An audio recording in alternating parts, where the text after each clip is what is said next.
Okay, took longer than I was hoping for, but I just got the kick-ass video done in time for MomoCon. Now I can leave and be away for a week without having to worry about a single thing. Yep, it sure is a good May 20th, 2026. Okay, so full disclosure, I don't like doing follow-up videos. Like, when it comes to most topics, I'm kind of a one-and-done type of guy, and that's mainly because once I've spent a month putting all my thoughts into something, I kind of get burnt out with it. And with the boys especially, I was just certain that video was going to be the last one I ever did with it. I was sure I was done. And with every new episode of Season 5, it just kept proving to me that, wow, I have literally nothing to say about this. And why should I? It was boring as fuck. Oh, they tried to do the bad product speech and it sucked because Stan Edgar isn't James Stillwell and this version of Homelander doesn't fit it? Who saw that coming? Oh, they keep stretching the thing out with dumb bullshit since it's obvious this should be over already? Truly, I'm shocked. Oh, they brought some new celebrities in to fill out the... Is that Daveed Diggs? Oh no, oh honey, no, oh, what are you doing here? Who did this to you? How do I make them hurt? Sorry, inner theater kid, but yeah, no, most of this played out exactly how I thought it would. I wasn't shocked by basically anything this show had to throw at me, and you know, frankly, they only have themselves to blame for that. Like, maybe there was a time when a rock gooner using his lava semen as projectiles would have made me feel some kind of emotion, but at this point, it's business as usual. Shit, if anything, I was shocked at how unoffended I was by all of its choices. Like, my white boy rage just wasn't there with me. It was somewhere else watching me mindlessly take it all in with this total stone-like indifference. There is just nothing left for me to get mad about, and if you watched my videos before, you might be thinking to yourself, wait a minute, I know what he's doing here. It's just like his new Hell of a Boss video. So he's gonna keep yapping and yapping, saying he doesn't care anymore, and then he'll get to the finale and scream because it blew all his preconceptions away. And you'd be right.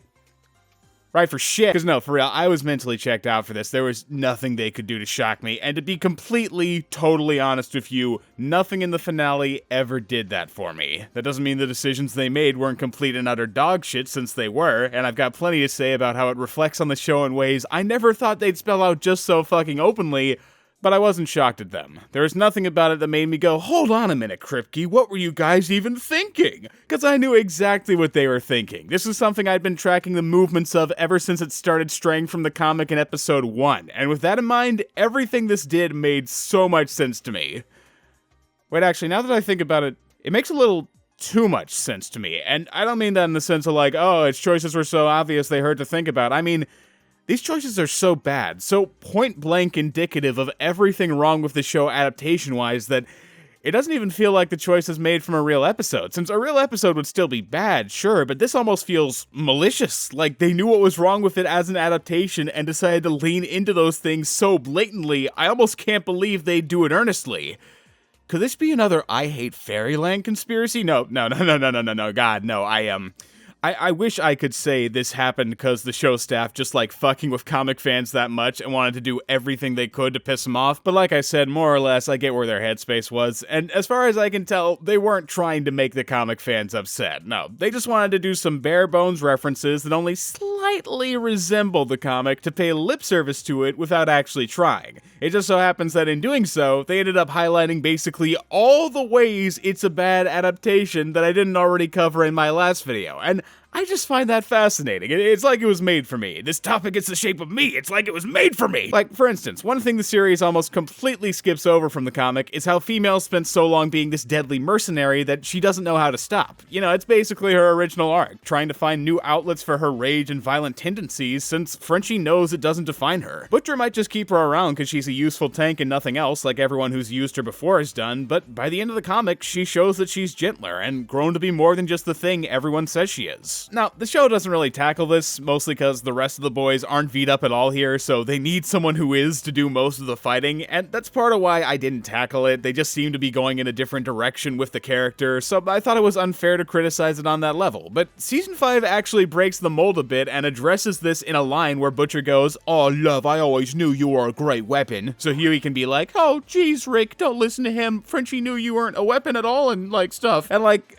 I'm sure they just intended that as a reference to the comic character's struggle that you wouldn't have to think about, but the thing is, this is about the worst possible time to bust that line out, since she's literally being used as a weapon right now. See, earlier in the season, they realized they could recreate Soldier Boy's trauma ray by hitting female with loads of radiation, so they did that, and in the finale, her whole role in the thing is basically just hitting Homelander with the ray so he loses his powers, and man, they try to make this a character thing since Homelander killed Frenchie earlier, so she's doing it for him or whatever, but, she's still been reduced to a weapon here, guys. That's the purpose she's serving. And the fact you're acknowledging it without a good rebuttal doesn't help prove she's not a weapon. It just proves you were better off leaving it out, since now I'm thinking about how she's always been the muscle without anyone questioning it for the last 5 seasons. And even if they had questioned it and somehow followed the comic's trajectory with her character, helping her move away from violence to better herself,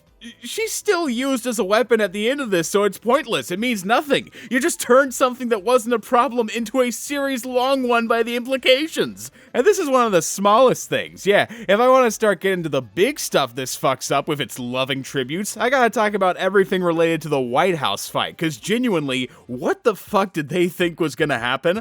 Alright, so this is another thing I didn't really feel the need to mention last video since it wasn't relevant, but with every subsequent season, it's kinda obvious the budget was getting a little smaller. Season 1, there's all these awesome shots and effects, characters are constantly outside, it's got a bunch of extravagant settings that aren't just clearly some random ass house or backlot the studio rented out, and that's still kinda there as it goes from season to season, but you can tell it's happening a lot less, especially going from season 3 to 4, and double especially from 4 to 5. It's kinda staggering when you notice it. So the idea of doing anything on the level of the White House fight in the comic just sounds fucking stupid to me, cause that thing goes all out. Dozens of soups surrounding the White House, an all-out battle with heat-seeking missiles and explosions and huge set pieces. You know, it feels like the climax to a story, as it should be. And it's also just not something the show could pull off even at its highest budget. So what do we get when we reach there? After hyping up how Homelander's calling in all the soups who are loyal to him to fight and recreating this iconic imagery with promo posters,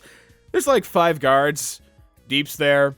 Oh Father dies in probably the dumbest, fastest way possible after a full season of seeming importance. Oh, and it's all in just a couple hallways. Nothing but fucking hallways. It's like Cloud City in the old version of Empire Strikes Back. Way to make it epic, guys. This totally doesn't feel like a set. And then there's the Oval Office fight. God damn it. I mean, forget comparing it to the comic. This is pathetic even by the show's standards.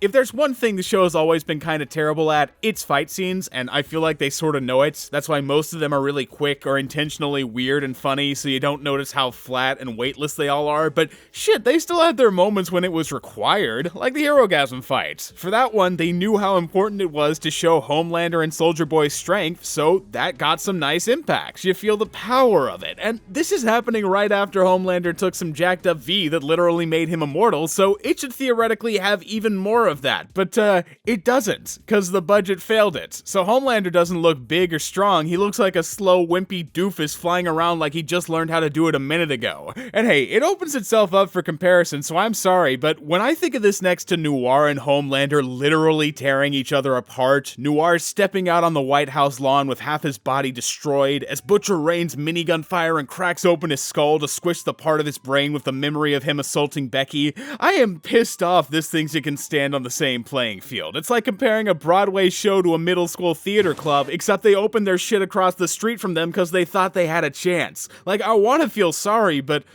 what did you think was gonna happen, dude? You're not him. And if that couldn't be just any more obvious, there's the showdown between Butcher and Homelander after he loses his powers, which misses the mark so badly, but also perfectly shows what's wrong with the way the show uses Homelander. Since, in the comic, the whole angle from a meta perspective is that killing Homelander is meaningless because Vought can always make another. There's nothing special about him, he's just a product, and a product can be replaced. So the only way to stop it without going nuclear like Butcher planned is by keeping Vought in check, since obviously they're never gonna learn themselves. But that line of action never happens in the show because, well, after a certain point, the show stopped caring about keeping corporations at the front of their satire. For a while they did that, but the longer the show went on, the more it shifted to just making fun of Trump through Homelander, and obviously there's nothing wrong with that conceptually. The comic had some pretty unsubtle jabs at George Bush, so it's not like they're breaking new ground or something, but it turns into a problem when, just like a lot of shitty parodies, it starts focusing so much on the individual at the front of things, it forgets to shit on the system that enabled it in the first place. I mean, yeah, the comics make fun of George Bush, but that's in the context of shitting on companies funding politicians to basically be their corporate puppets when they make it to office. Everything was made fun of at the right scale, and that's something the comic never forgets, even in this moment where Homelander goes down, since it might feel weird to say it, but ultimately, it's not his fault. It's Vought's. He never would have done any of the shit he does in the latter half of the comic if it weren't for Vought making Noir as a countermeasure and giving him this godlike ego. So in the end, when he dies, even though he sucks, it's with the knowledge that in this particular instance, he's just another victim. A victim of a corporate entity who needs to be put in their place to make sure it never happens again. But Vought doesn't get much of the blame in the show since it's way too focused on spanking Homelander, and it's a well-earned spanking with how much he's done to deserve a beatdown, but it still doesn't feel that satisfying, since even more now than the comic, the show just loved emphasizing how Homelander's a victim of Vought. He was tortured from when he was a kid just to test his strength. He was deprived of love to psychologically condition him to seek it at any cost. He was taught to believe he's above other people inherently and deserves to be worshipped. Like, don't get me wrong, he's a total piece of shit who deserves to lose, but it's just the framing of this, taking so much joy in dunking on a torture victim while the people who made him this way literally get to go back to business without any repercussions. I mean, you can say what you want about how the comic handles Homelander's death, there's no joy in the act of it, at least if it's not from Noir. It's angry and short and utterly unsatisfying. His loss in the show shouldn't feel triumphant, it should feel like when Azula loses an avatar, cause he didn't choose one day to become a monster, it was controlled, and that makes having to take him down, while necessary, kinda tragic. Like, can you imagine if while Azula was having a mental breakdown, crying and lashing out like a beast at the thought of disappointing her father, Katara and Zuko just high-fived and did a Fortnite dance in front of her? Wouldn't that feel a little inappropriate, a little weird? Again, can't stress this enough. Homelander, bad. Genocide in concentration camps, bad. I'm just saying they did a lot to humanize him and call out Vought just for standing it off like he's totally blameless. And then there's how Butcher fits in all of this, dear God. So you're probably expecting me to go off on a thing about how him saying this is for Becca misses the point, since the idea is the Butcher's only using her death as an excuse to live out his violent fantasies, something he admits to literally the page after doing this, which,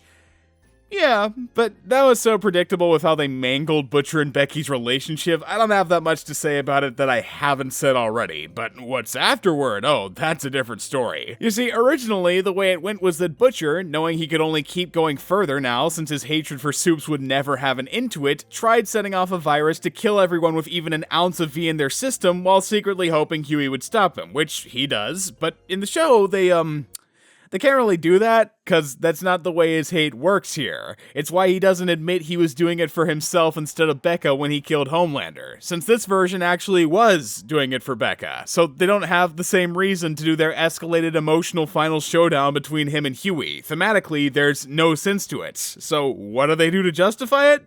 They kill Terror.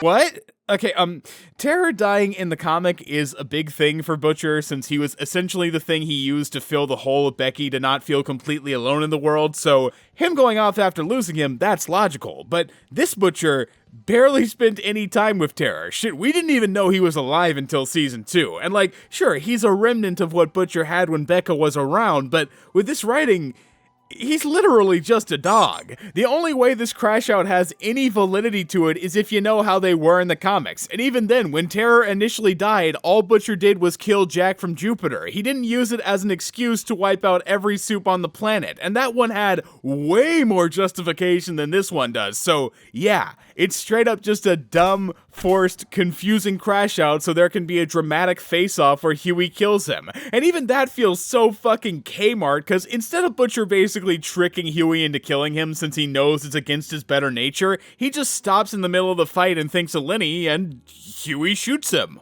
Wow. Riveting.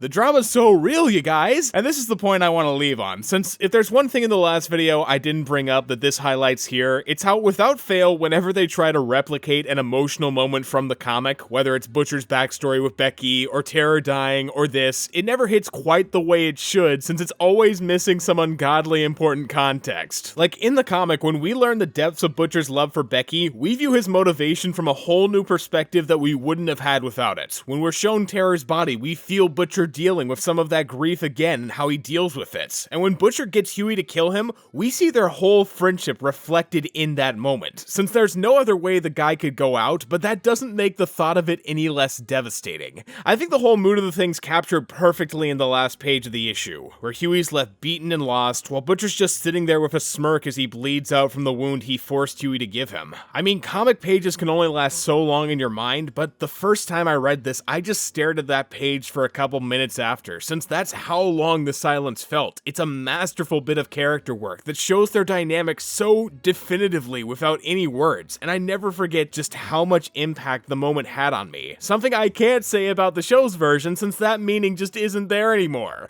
They can say Butcher hoped Huey do this like it's the same as the comics some fucking how, but their original dynamic's nothing but a memory now, and this scene legitimately comes out of nowhere. So when Huey shot Butcher, I didn't just stop and stare for a while at the impact of the moment, I laughed. Cause what else was I supposed to do? It's dumb. The way it's set up here, they could have had Butcher slip on a banana peel out the window and it would have had all the same effect, since they didn't earn this. They don't deserve the same reaction out of me, so I'm not gonna give it to them. You want me to sit on this? I'm standing up. You want me to think about it? I'm getting a lobotomy. You want me to cry? I'm gonna laugh. So as my last words on the Boys series, hopefully ever, ha ha.